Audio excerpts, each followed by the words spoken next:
Yeah. Whoa. Yeah. Whoa.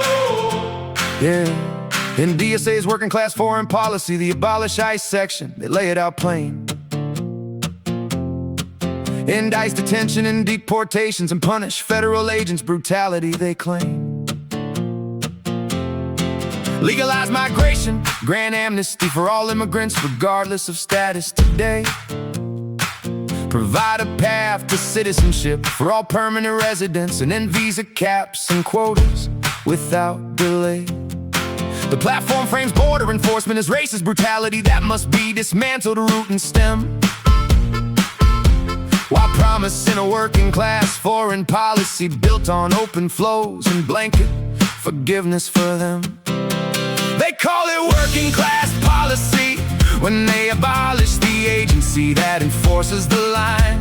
But every removal of enforcement, every blanket amnesty often floods the labor market in record time. Legalize it all, and then the quotas sound like pure compassion on the sign, until wages for the lowest skilled workers stall and communities strain under the weight of the line.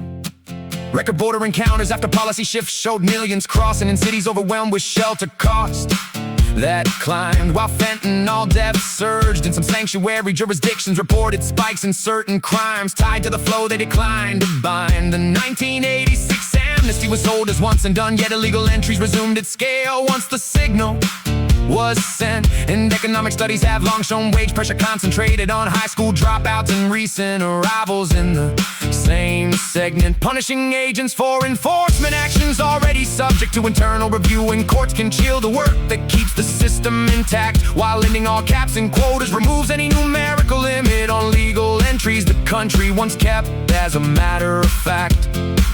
The incentive for the activist and the employer is to keep the border porous so cheap labor keeps flowing and political bases expand, while the cost in wages, schools, hospitals, and social trusts land hardest on the working class communities that can least withstand. Both parties have long benefited from lax enforcement, one for votes, the other for labor that undercuts the native hand. But abolishing the enforcement arm entirely removes the tool for any sovereign control over who enters the land. Real working class interest lies in legal skills-based immigration that protects wages and the rule of law. Without the endless cycle of amnesty and repeat, not an unilateral surrender of borders that turns sovereignty into a suggestion and enforcement into a political target to defeat.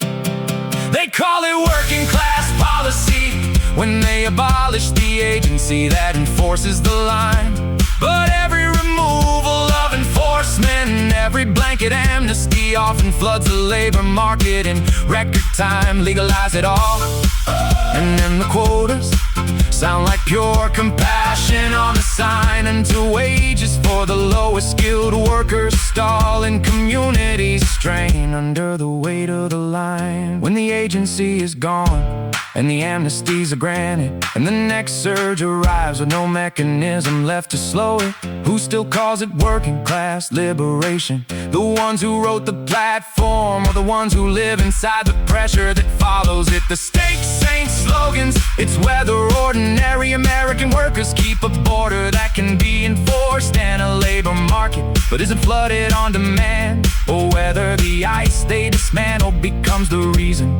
the very class they claim to champion keeps losing ground on the ground.